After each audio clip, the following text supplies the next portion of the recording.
kwa wanaotumia simu za mikopo, mimi ningependa tu kutoa angalizo kwa vijana wenzangu ambao wanatumia simu za mkopo. Sawa.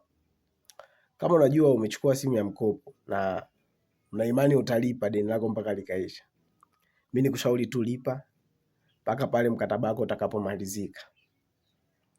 Lakini niwape pole wale ambao wanachukua simu za mikopo wanaenda kuzitoa mkopo na zibutua.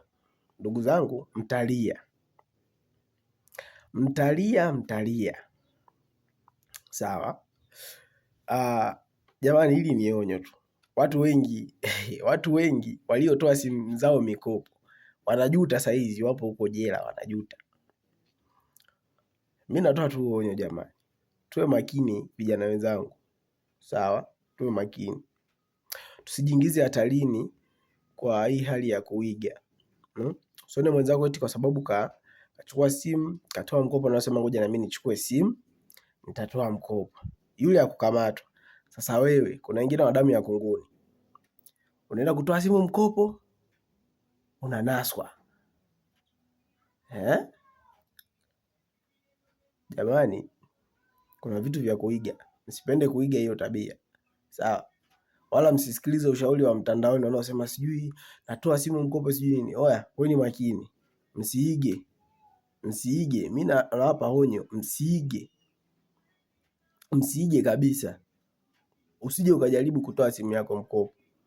Usije ukaiga. Yaani usijaribu kabisa kuiga. Wala usifuate ushauri wao. Lipa deni lako mpaka pale utakapomaliza. Sawa? Kama unaona kulipa simu simu inakushinda kulipia, tafuta hela cash, kachukue simu kwa cash. Maki umeenda kuchukua simu kwa mkopo kwa sababu umeona hauna hela ya kutosha. Jamani, tusirudishane nyuma. Tusifuate mikumbo jamani. Kuna wengine hatuna ndugu. Sasa wewe huna wazazi, huna ndugu, unaenda kutoa simu mkopo. Ndugu yangu, ukikamatwa atakaye kuja kukusaidia nani? Pengine wewe ndio mkubwa sasa, wazazi walikuacha, wakakuacha kwamba wewe ndio baba, wasimamie wadogo zako.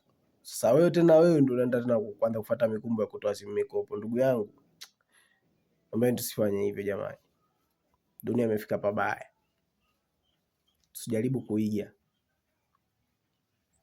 Asanteni sana.